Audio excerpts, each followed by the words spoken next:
and welcome back to Mads World. I'm your host Mads, and I hope you've been enjoying season 10 so far. We've only got 2 eps left, including this one, so if you've been enjoying the show, please remember to subscribe on your favourite listening platform, leave me a rating or a review. It's the best way to help out the show. Next week is my 100th episode, which is absolutely crazy, and I'm currently recording this in the shittest room ever in Sydney. I drove up here yesterday with my friend Louise because she's moved here, and there's no aircon, so I'm sweating buckets, so you better be bloody grateful. This week I'm joined by women's advocate, model and influencer Ayesha Perry-Iqbal. Ayesha was the first Pakistani plus-size model in the US and has grown an Instagram following of over 700,000 people, inspired by her mission to encourage women to embrace their bodies at any size, colour or shape. The platform Ayesha has built has allowed her to delve into topics she's truly passionate about, including body issues, current affairs, and domestic violence. As a survivor and advocate for domestic violence, she wants to raise awareness and help make positive change for all women. In this episode, we discuss Ayesha's journey as an online creator, her feminist advocacy, her work in the domestic violence space, gender equality when it comes to things like dating, body image, self-love, and so much more. Hello, Ayesha. Hi, how are you? I'm so good. How are you? I'm wonderful, thank you. Thanks for having me on the show. Oh, I'm really, really excited. I feel like it's such a great fit to have you on Mads World, which obviously started out as a dating podcast, but now we've moved into talking about so many different things. And you are, they call them slashies, I think, like a model / influencer / campaigner. Like, you've just got so many awesome things that you're doing at the moment. And we were just talking before the recording, and we're both so busy doing 100 things at the moment. So, yeah. It's I've really never been called a slashy before, but at least now I know what that is now. A slashy. And you're in LA at the moment. So we were just saying that you're originally from Wales. I am, yeah. I was born and raised there. I moved to LA when I was 21. Awesome. And I've been here now for like 12 years. So oh my God. I'm American and British now. Really? So you've got like a dual passport or situations? Yeah. That's so good. Oh, nice. And I mean, LA's a lot warmer than Wales, isn't it? A lot more vibey. Generally warmer. And I just think people are more positive here. They have, especially in LA, I feel like we're our own little bubble within the States. Mm-hmm. And generally people are healthier, they're happier. They have more of like this positive outlook as far as like, if you want to do something in life, go for it. And I feel like that really fits my mentality more than the British mentality of like pessimism and like apologizing for your existence. I mean, you would know, you lived there for so long. Everyone's like, oh, sorry, I'm sorry. Do you mind? Like, no, just move. Like, yeah, just get out of the way. So I feel like, LA particularly is overall.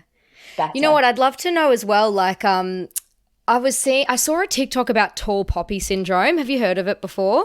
No. It's basically where I think it's definitely a thing in Australia and New Zealand, and in England as well. I can see it being a thing, but obviously I didn't live with like my parents or like no older generations, but it's when like people in older generations will say, like, if you're talking about your successes or like having self-esteem or like confident in yourself, they'll say like, oh, like stop bragging, or they'll make you feel like you're doing something bad by like talking about your wins. So it's like they cut off the tall poppy to like stay in line with everyone else. And I think coming back, having lived in England, it's like I had all this confidence and stuff, and I've come back to small town Australia. Like every time I speak about stuff, everyone's like, oh, like, you know, like don't brag or something. But it's like, how are you meant to have confidence to like believe in yourself when everyone's like, don't, like, you know? But isn't that also like the boomer mentality of like, you know, get your job 9 to 5, make money, look after the family, like, and you'll be rewarded as you go, and always be polite, and there's like so many rules. And I really honestly think that all those things just stem from the patriarchy and misogyny.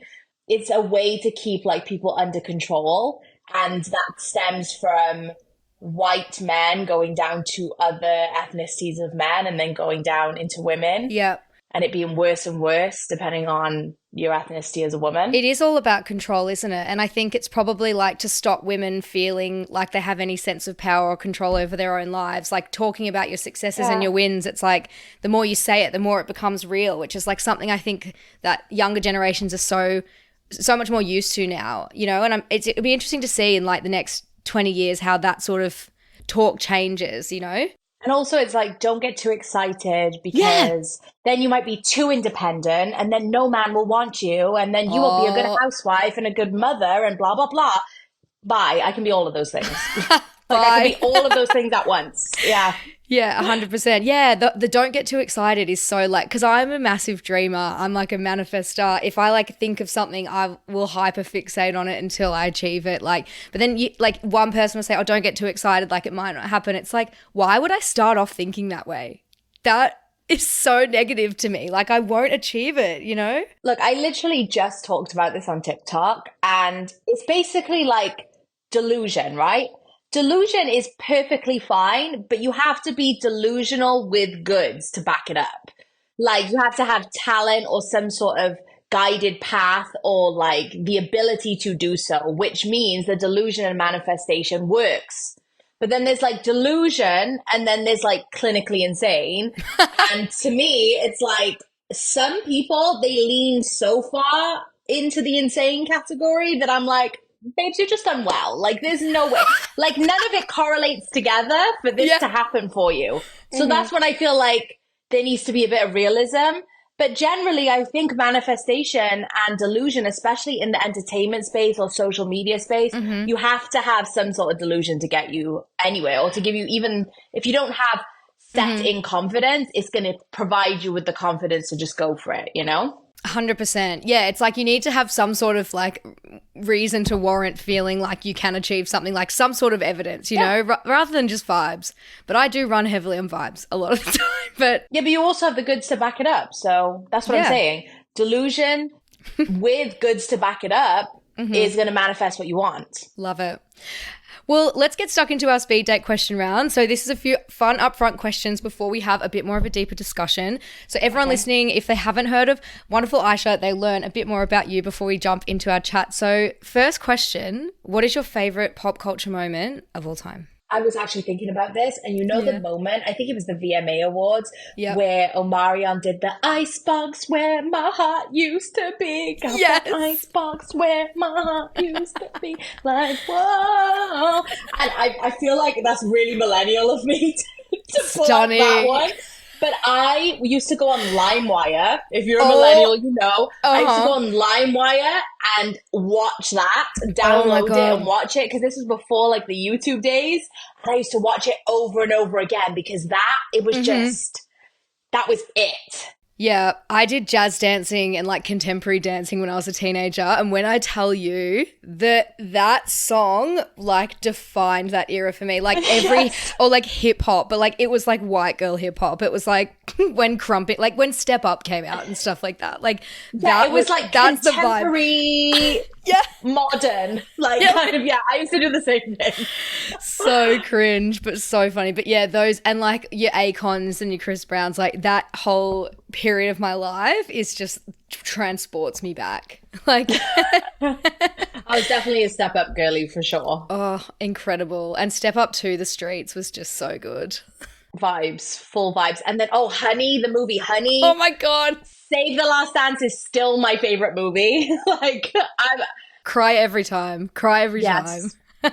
Absolutely. That's the era for me. So I would say definitely that is for sure. Amazing. A moment that like really sticks out for me. Yeah, culturally defining Aisha's life. I love it. Yes, absolutely.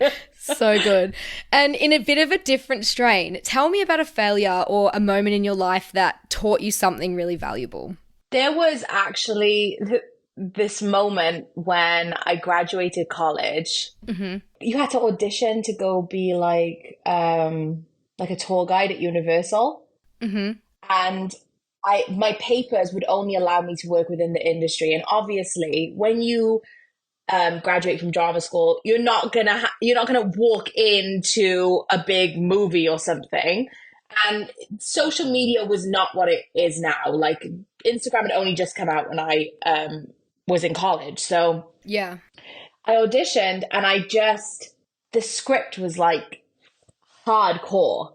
It was like hardcore. Okay. And I really felt like I was like within the American culture, and I realized very quickly by doing that I just wasn't. Yeah. And I ended up like not really doing as much work as I should have, like on the back end. To learn the script, you mean? Yeah, and Yeah. honestly, like I've always been pretty good in front of the camera, on stage. I've always just had like a natural talent, I think, when it comes to that. Mm-hmm. And I think I've winged a lot of things because of it. And I think Yeah. it's just a mentality that I've had my whole life. Also, even in school, being quite intelligent, I was very good at just like winging tests and doing it last minute. And like, I was just very lucky in that sense. Mm-hmm. Not in Mm-hmm. every sense, but in that sense, I was always very lucky. And I Yep. think I just didn't spend the time to really do Mm-hmm. that. Mm-hmm. Mm-hmm. And I completely tanked the audition day, tanked Oh it. It was no. so bad. And I Yeah. wanted it. And then I walked away from it.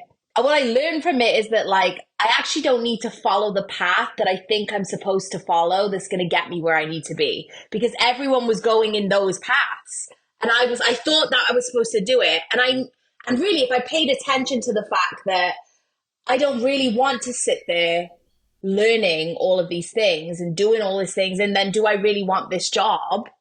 Really? It seemed really cool. And I did think I wanted, I thought that I wanted it.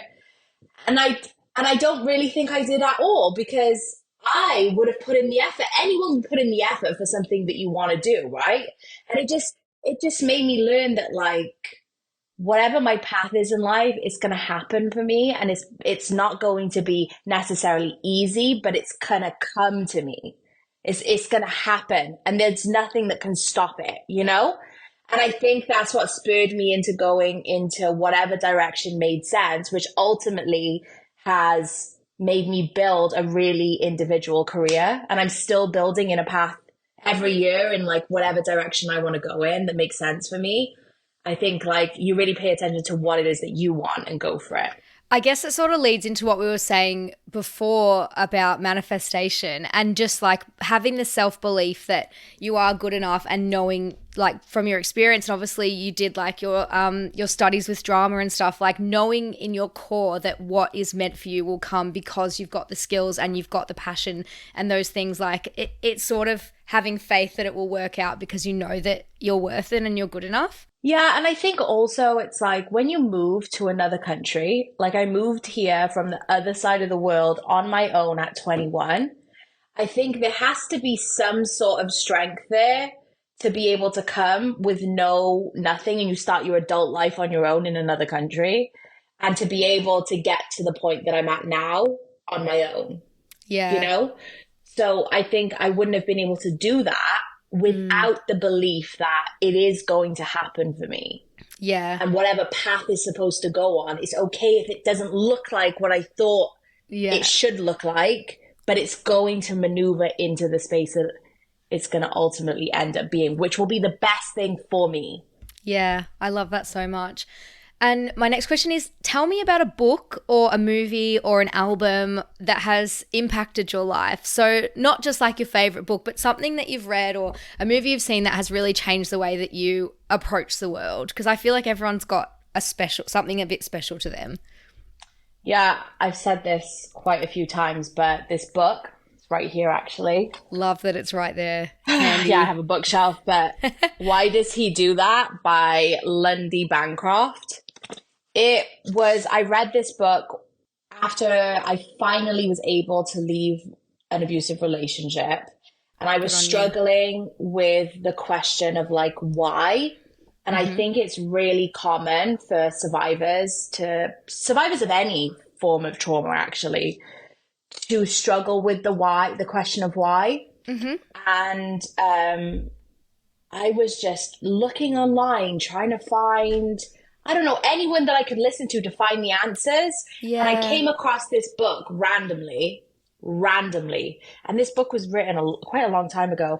And I read it and it really gave me so much clarity. And I would definitely say that this book is the reason I was able to start my healing journey Oh my because God. That's a huge statement. I'd love that. yeah, and it really answered a lot of questions for me, and it was Yep. really plain and simple, and it was actually written by a man, which I think is so, so profound when it comes to intimate partner violence, especially in heterosexual relationships. It's like men are predominantly the problem in statistics in life when it comes to specifically heterosexual relationships. Men are statistically the problem. And I think in the world with misogyny and the patriarchy, I think violence against women is not able to be changed or maneuvered unless the men are doing the work to help women. Women can't just do it on their own. And it was just really important for me to hear these words from a man. Yeah, that actually, it's so interesting you say that, because I was speaking to someone on the podcast recently about just naturally being drawn to books that are written by women and, you know, not wanting to live in an echo chamber where it's just listening to women screaming about, you know, different things, and then also being a woman myself, like having, and that's why I like to have diverse guests on the podcast. Like I like to have straight cis men come on the podcast, like obviously in doses, but like it's good to hear opinions from you know, people that are different to you. And also it can be so validating when those people's opinions actually do align with yours, and you're like, oh, the whole world isn't a totally evil place. Like we, you know, it gives you hope. Ultimately, you can't make change unless you speak to people with opposing opinions. 100%. And those conversations are never going to be easy. They're never going to be easy, but it's about listening and having understanding. It's not even about teaching. It's literally having conversations, because you don't know, you might enlighten them and they might enlighten you. And I don't mean arguments, I mean conversations. There's two different things. Productive conversations, yeah. Yes. And I think as well, you have to have in those conversations like a level of respect for each other, and then that's when you can be open to teaching each other things and equally like receiving information and learning from other people as well, like, and having that level of respect to not get angry or, you know, go like say things that are personal. Like if it's just like an intellectual conversation with two adults that respect each other, it is so powerful. And like when you have those conversations, you do leave and you're like, oh, that was great, you know, like I loved talking about that, because it's interesting to hear from people that are different to you. But I think a lot of people just aren't open to that because they want to just block out anything that they don't see, or they become a troll and they just act negatively towards it on the internet, you know? For sure. And my final question for this round is, what is your funniest date story? You can tell a good story, you can tell a funny sex story, you can tell, it's really just a little story time. I have multiple good sex stories. We'll just tell a sex story. Why not? Let's do it. So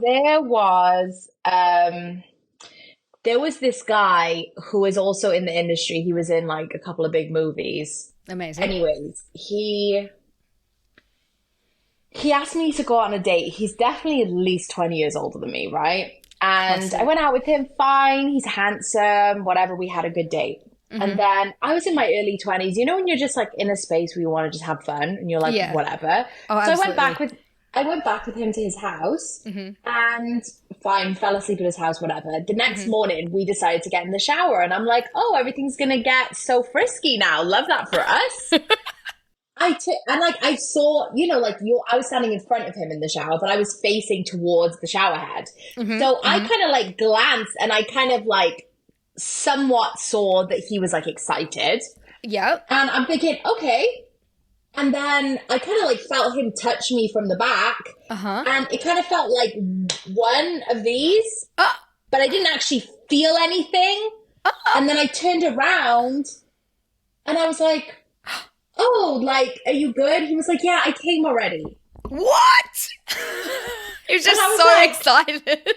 And then I decided not to count that in my body count because no, absolutely not. I don't even remember it going in. So I was not there. Who was she? I was present, but I wasn't present. So I don't know. I don't know what happened. After that point, he kept trying to call me and text me, but I just blocked his number because I'm like, babes, be for real. Be for real. But even if he had a small dick, he came fast, whatever, right? Yeah. You did not try to please me. Yeah. In the scenario. So for me, if a man doesn't want to make me happy as well, like, and we're not pleasuring each other, I don't need to be dating you. So yeah, that was That's a little story. I love the story time. Do you know what? I feel like shower sex is pretty overrated. It's also Absolutely it is. so dangerous. Like, I've fallen over in the shower and I fully reckon I nearly broke my arm. Like, I was like, I'm lucky my arm's still intact. I whacked it so hard. I was like, this is a hazard. I cannot be doing this. It's just too slippery and slidey and there's not enough things to grab. Like, it's just too much. It's too much. Like, yeah, no, I feel you. Yeah, it's a lot. There's a lot going on. And like, you're not getting clean. I'm here to get clean. It's hard. I'm dirty girl. I'm here to get clean and I'm not getting clean. So, right.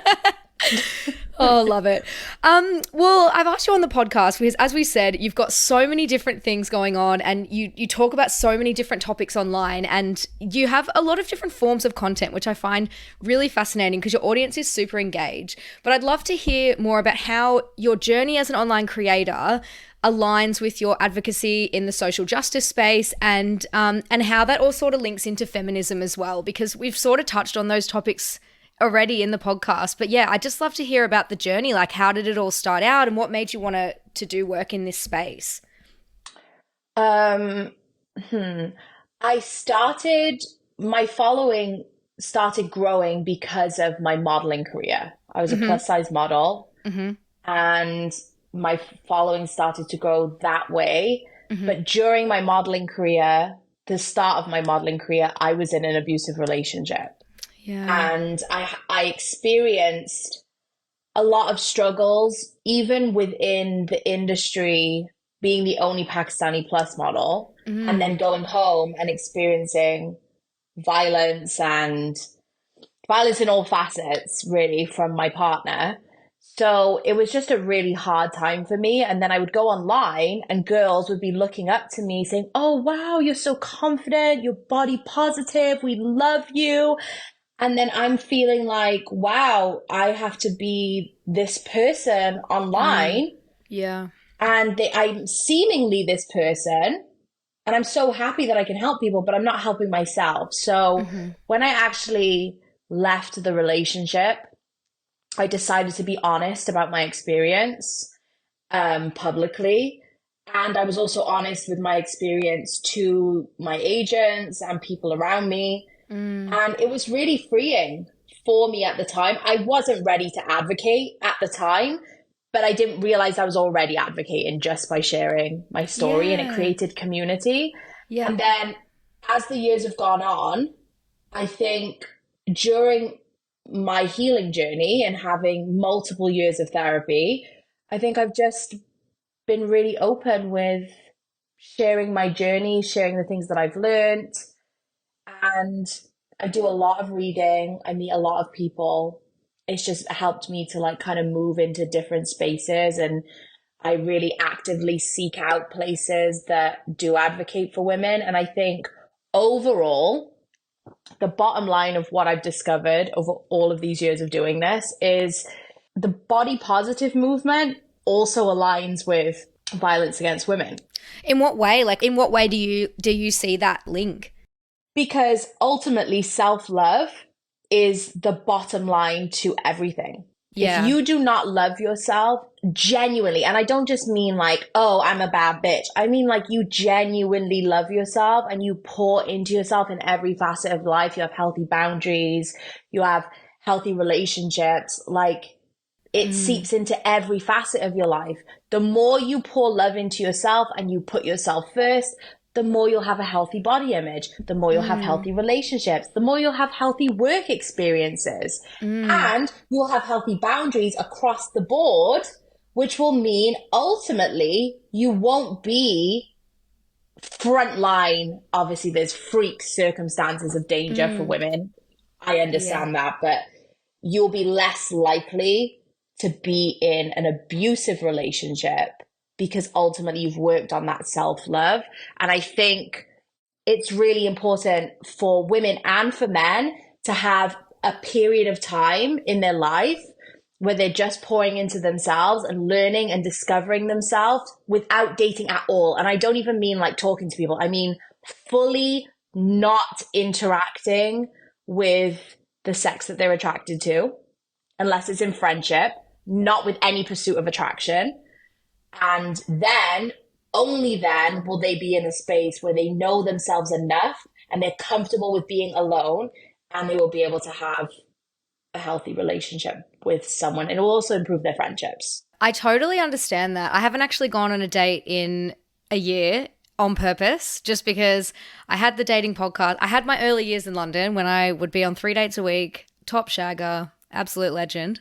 And then I had a little bit of that mood, honestly. It's Europe. Yeah, Europe, baby. Do you think? I mean, it's Europe, baby. Yeah. So I had my legend era, and then I sort of fell in love a couple times, had a couple boyfriends, but then the last year, I think, because I obviously overshare so much on the podcast about my life, and like, you know, I told all my like crazy dating stories and stuff, and then I kind of had a bit of a mental breakdown in April last year, and I've moved home and everything, but since then I'm like, right, I'm not going to even bother with men or love or finding anyone, because I need to just figure out myself. And like, I've just read so much, I've reconnected with family, I feel like I've like repaired like and just like nurtured loads of different friendships. I've, you know, and I think now I'm finally getting to a place where I'm like, I'm back home, I'm settled in again, and I'm like ready, like I'm the best version of myself that I've been in a long time, and I'm really ready to like meet someone. Not that I'm even looking, but I'm open to it again because I'm feeling more healthy and happy in every aspect of my life. So I think it's so true that going through a period where you focus on you, and even if you do have a partner, I think it's possible to do that. It's just like putting the time aside and like actually being conscious of it and aware of like doing some self-discovery is super important. Well, you just have to pour into yourself as much as you pour into your partner. And I think a lot of people don't do that. Mm-hmm. They don't know how to do that. They think, especially women, the society's not set up for you to be in a relationship and to pour into yourself. Mm-hmm. It's set up for the man to pour into himself and for you to pour into your man. Yeah. Oh my God, that is so true. And it's all like, it's all to do with the traditional structure of relationships, isn't it? And just what the patriarchy has told us is the right way to have a relationship, but it's just not sustainable for women. And also, the happiest people statistically are single women without children. And the happiest males are married men. So, and the most unhappy people are married women with children. Mm-hmm. Why is that? Yeah. Again, because there's no space. I mean, I'm talking like generally, because obviously there's exceptions to this rule, but generally women don't have space to pour into themselves because they're pouring constantly into the man. They sacrifice for the man, they sacrifice for their kids. And that's that. That's why that period of time for women particularly is so, so important. Because you'll set those boundaries right when you get into a relationship. Before you even get into a relationship, you'll set boundaries that then you'll ultimately have that healthy relationship with a healthy partner that wants you to pour into yourself. And I feel like your platforms as well, they align so well with issues that address gender equality and things like that. So and obviously your work and your campaigning against domestic violence has been so impactful and so successful as well. And I think, like you were saying before, all of that it really hinges on the rise in people wanting authentic content and authenticity, and people to be honest and open on the internet, rather than what it was 10 years ago. It was quite, you know, people didn't want to share that side of their life. But then things like TikTok, it's just like you film a video, you upload it. It's not like high quality content, but the content itself is actually really good. So what I'm trying to ask is how do you address those issues about gender equality in that space using your platform? I just think it's about being honest and authentic with my personal experience, but then also educating people. Like, I think the trouble with TikTok and authentic, relatable content that they put out is most of it's not relatable. Yeah. Like, most of it is curated, and it seems like it's relatable, or it's coming from people like just general opinion, and then people jump on that opinion, and then everyone's kind of the same, and it's kind of making people put on for the camera. And I can tell as soon as I swipe up, I can tell if it's genuine or not right away. Not everyone's an actor. The vast majority on TikTok are not. They're normal people. And I get it, everyone wants a viral video, so they'll do whatever it takes to do that. But I think what's really important is about having honest conversations, and when it comes to gender equality, particularly violence against women, because that's not just intimate partner violence. There's so many facets, that sits into, I think it's about having those hard hitting conversations. Yeah. And I just think there's a lot of things that people don't want to talk about. People don't want to talk about abortion. People don't want to talk about, oh, my partner put their hands on me. Oh, I'm in an emotionally abusive situation. People don't even want to talk to their own girlfriends and be like, this guy is emotionally abusing you. He's also doing X, Y, and Z. And if you continue down this train, you're going to be in a really, really bad situation. They want to sit there and go, oh, babe, like, oh my God, delusion, feed your delusion. And then what, your friend turns up dead? It's people don't want to have hard conversations. Yeah. And what inspires you to have those hard conversations and keep having them? Because I know that you mentioned you were in an abusive relationship, and then you sort of started talking about that more online, which fostered a really strong community and a following that you've got now. But what keeps driving you to bring those conversations to the forefront? And what are you most proud of achieving so far through your platforms? The answer to the first question is lack of change. Mm-hmm. When that's why this is so important. I will repeat myself over and over and over again until the end of time, until I see change for women and safety for women. So that's what motivates me, and knowing that it's every couple of seconds that a woman is getting murdered by the hands of their partner, and also having that personal experience and knowing that that also could have been me. Yeah. And there was nobody at the time like me that I could look at and give me hope and give me the tools that I need to walk away. Mm-hmm. If I needed that, I know that right now somebody needs that. And I might not necessarily be that person. I might just be guiding them to the right place to find the right person. But that's what I think is the main motivation for me. To keep going and keep talking.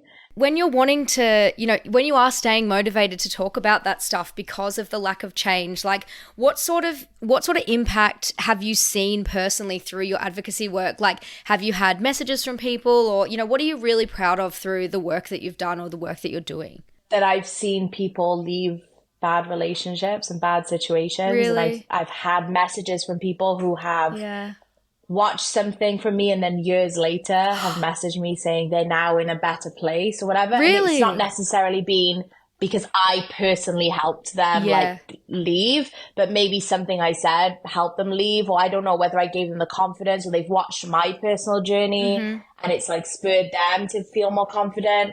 I've never had like such in-depth conversations with people that I know exactly what it is, but yeah, I'm really proud of those moments, like seeing women like choose themselves, even if it's not to do with intimate partner violence. If it's just to do with, oh, you wore that dress and it made me feel confident to wear that dress, so I went and bought it and I wore it to a friend's wedding, and then they send me a picture of them wearing it.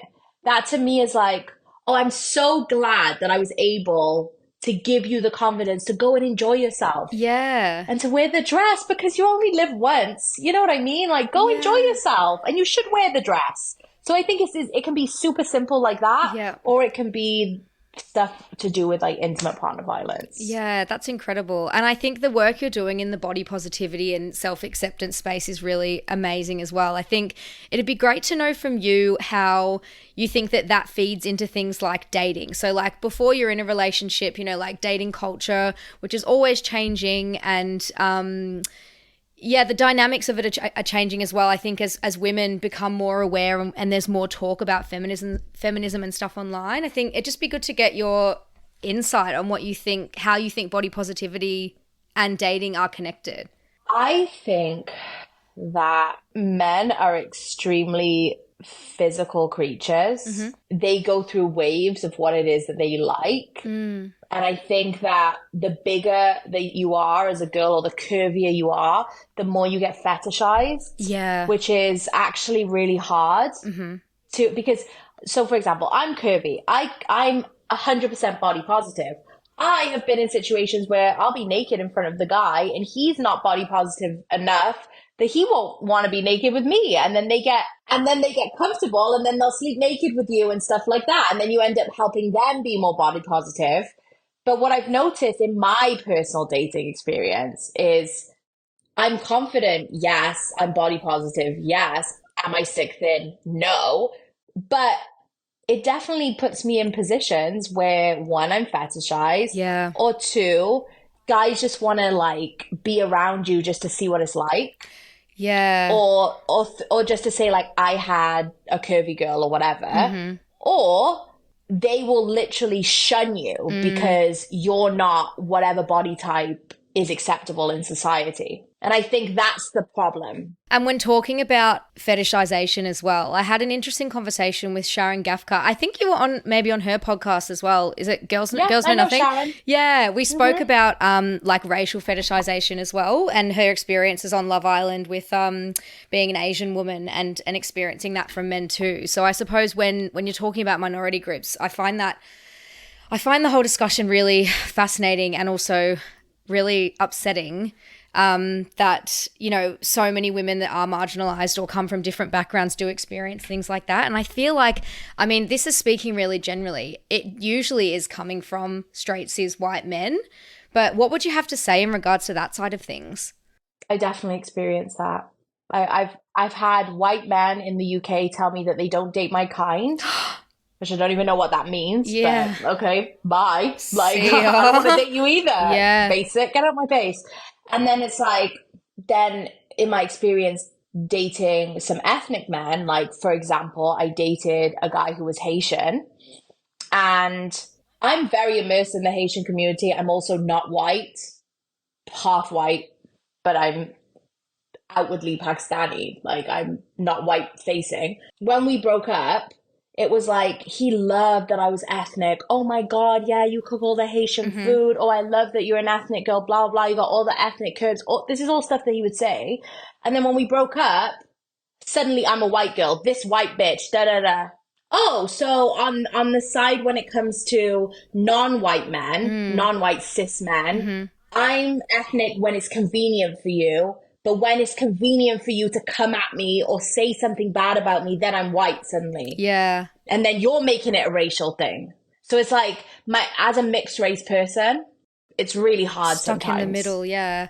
And I feel like as well, it's hard when someone goes lower than you and you don't want to stoop to their level on things like that. Like if someone's attacking you in that way and it's a way that you never saw them behaving or you didn't know that they felt that way, or, you know, it's sort of like what is real? Like what are you saying that is just like to be hurtful versus what do you actually believe? Like I suppose that must be pretty confusing. Well, I mean, at the end of the day, it's not my problem, it's his. So true, yeah.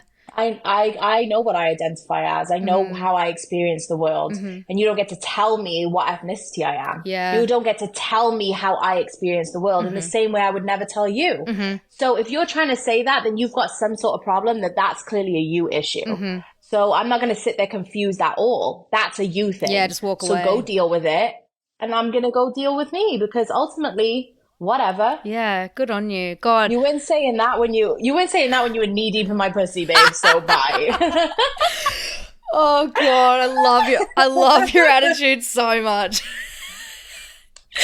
It gives me life. I said what I said. I said what I said. Period.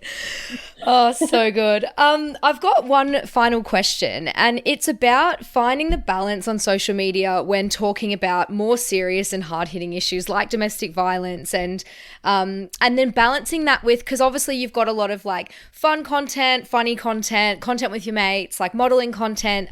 It's just you've got such a like diverse breadth of different topics that you touch on. How do you balance that and maintain like engagement with your audience and a positive discourse? Like, would you say that having balance is more important than having one particular niche? Well, I think it's about being honest with like who I am as a person. And yes, I have experienced domestic violence. Yes, I am a survivor. But that doesn't mean that I'm now a shadow of a person Doesn't because define I've experienced that. No, and I love fashion. I've been in the fashion industry. I like makeup. I like traveling. I hang out with my friends. And I think like showing different things about that is also part of helping people see that there is like light at the end of healing. Yeah, a full life. Yeah, you can see the glow up, and like, why shouldn't I share all the things that I enjoy? If my audience likes it too, then I'm gonna do it. Amazing. I mean, I definitely have a good balance between like my private life and my public persona. I think that's always been really important to me, to be able to have a private life. And I think my last relationship, I shared too openly online. And it was during the pandemic. So I was like, you know, you're at home. So it was kind of impossible not to overshare, you know? Yeah. But I definitely learned from that relationship ending that I will never, ever share my partner again. I'll never do it again. What's the main reason for that? Like, is it that you lost like a certain part that was just for you guys, or what would be your main reason for that? No, people think that they have a right to be in every crevice of your asshole when you share your partner. Yeah. You can't just go out for dinner, you and your partner. You gotta bring everyone along, and however many followers you've got combined, you've got to bring them along. And it's every moment of your life, it becomes curated. It loses that special thing. And for me, I really want to keep my personal life. And I do. Like, people don't have a clue what's going on.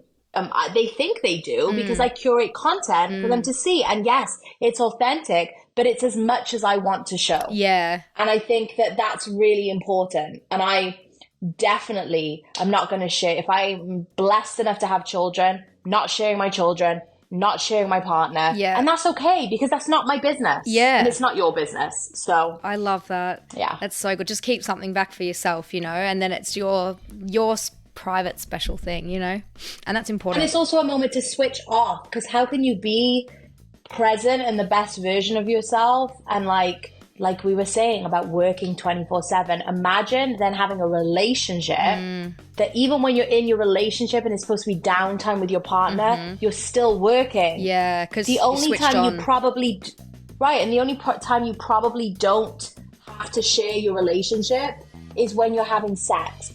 Everything else you share online. Yeah. I'm sorry, but that's too much for me. Yeah. All great for everyone who wants to do it, but for me, not my thing. Yeah, no, 100%. I think that's definitely very healthy advice.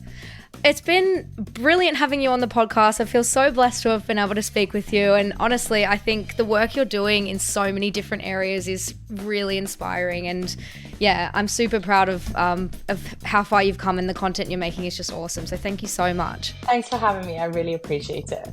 I hope you enjoyed my chat with the wonderful Ayesha. Please let me know on my Instagram, TikTok, wherever, if you've got any stories or thoughts of your own to share about the podcast. And make sure you tune for episode 100 next week. Big one. See ya.